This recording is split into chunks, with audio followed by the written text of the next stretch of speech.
Hey everybody.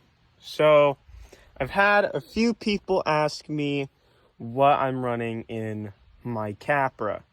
So I thought, why not make a video about it just to kind of, get something out on my channel finally and just do a rundown on it. So people have been asking me on Instagram, what's in it? What all do you have into it? This and that. So I guess the main thing you're probably seeing right now is I have a Rock Pirates Interceptor chassis on it.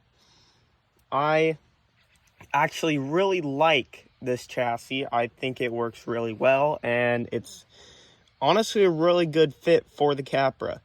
Now, what I did before putting this on is I had cut a whole bunch of my stock cage and everything, so that's why it's, all kind of like this. But, oh well. I think it looks pretty good. So I ordered the 4-piece cross member set.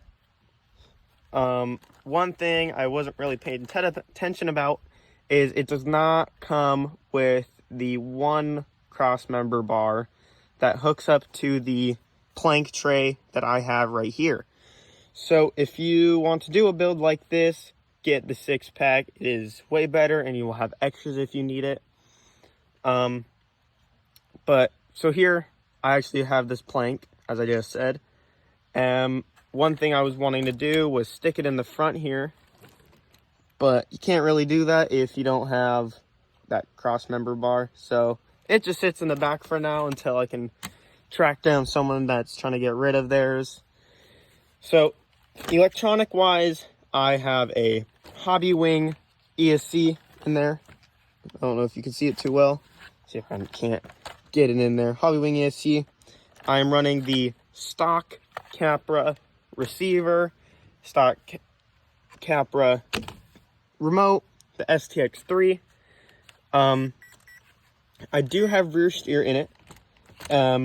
I think if you're gonna do a Capra build, it is like a need. I love the rear steer on it.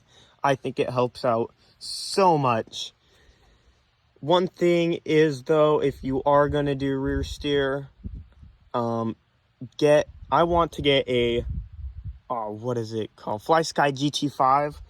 They are really good, and that's what I'm working up to get now for this, because at the moment, so this Capra was originally a 2-wheel. It's just front steering, no rear steer. But I actually converted it to rear steer, and so I don't have dig, but I actually use the dig buttons to control it.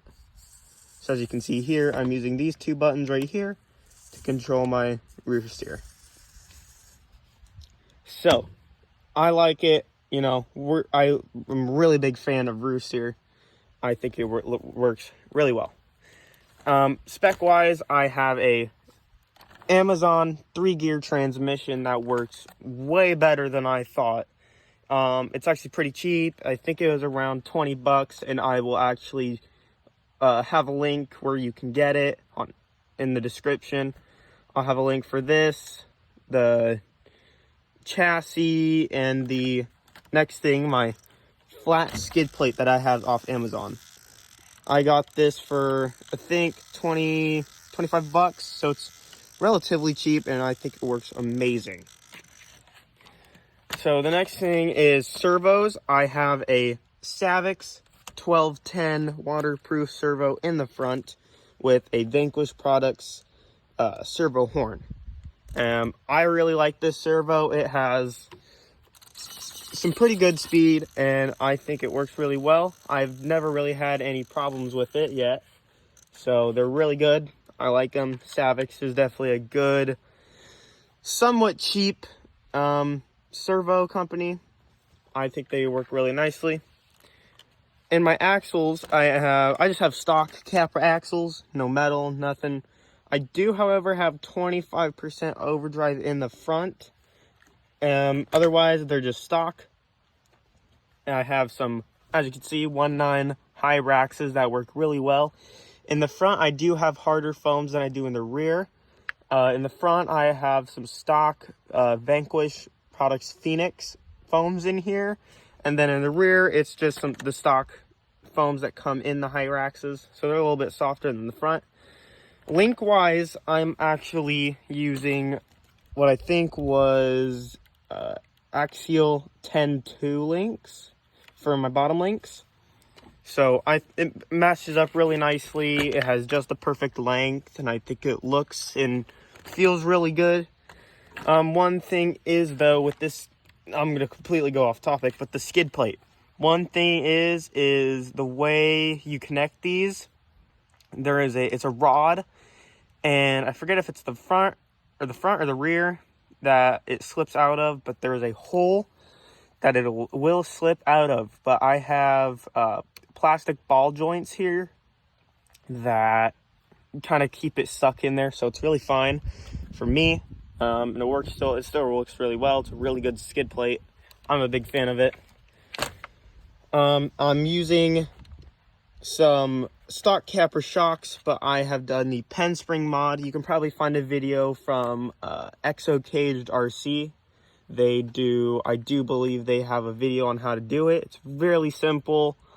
And I like it personally. I'm doing it in the front, but not so much in the rear. I just kind of have some harder, I have them in the rear, not in the front. In the front, I'm just having some harder shock oil.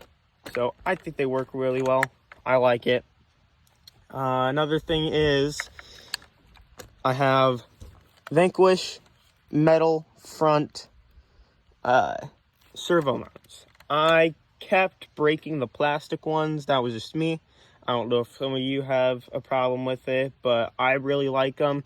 I think they're around 13, like 15 bucks, but I think they're worth it. I have not had an issue with them yet. I've had them for a couple months now. So that's really all there is to my Capra. In the front, it's just the stock Capra links.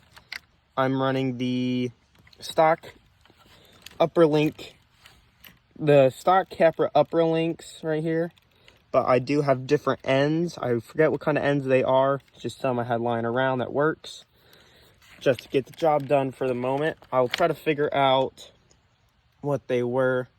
The only problem with sitting this low that I've kind of figured out is up in the front. I think it does it in the rear sometimes, but when I'm flexing like this, it kind of, as you can see, it gets caught right here. It gets caught on the servo and it just sits. Like, both my hands are off. It just kind of sits there. Not really a big issue. You can always just trim your servo piece.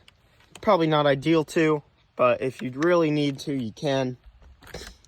But that's really all there is to it. It's pretty, I like it. I think it works really well. And I love this chassis. I love the color. I decided to go with green because I'm just going to do a green look and everything once I get to it.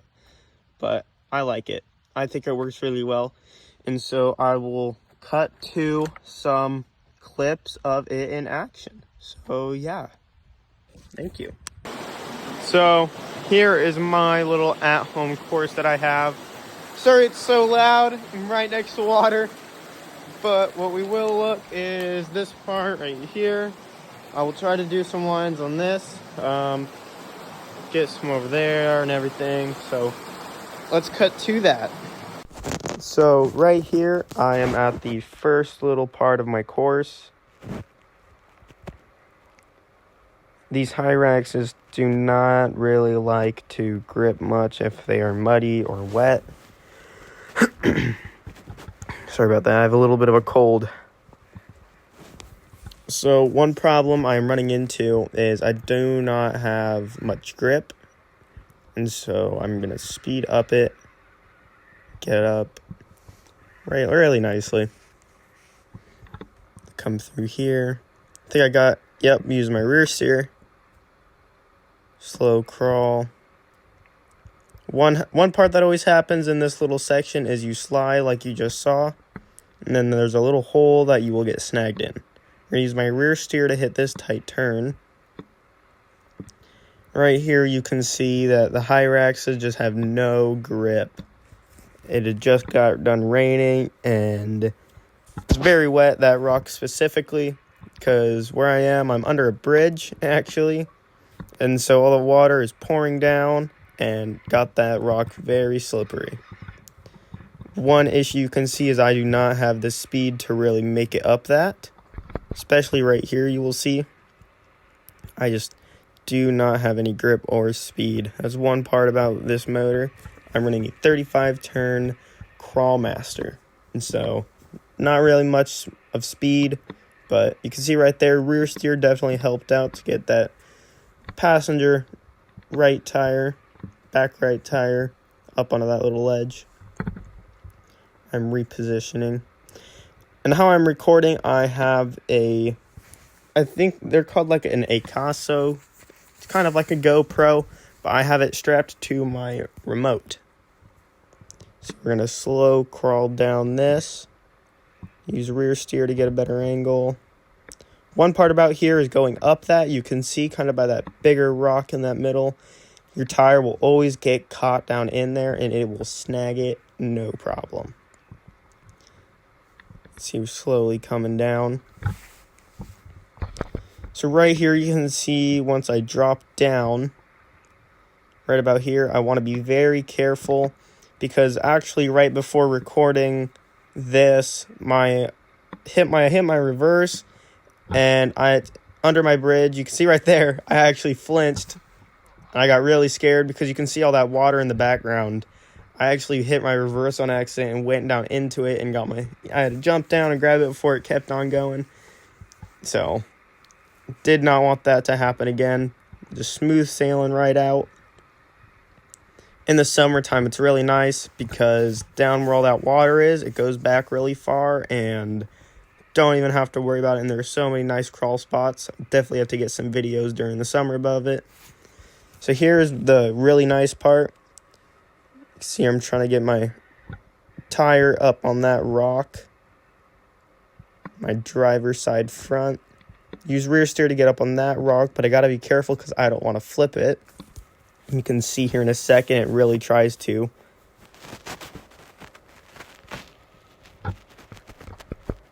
Really trying to just take it easy and use rear steer to the best I can. I got to get my rear up. What happens is we're going to try to turn to the right to get it up. Or never mind, I guess we're going to go.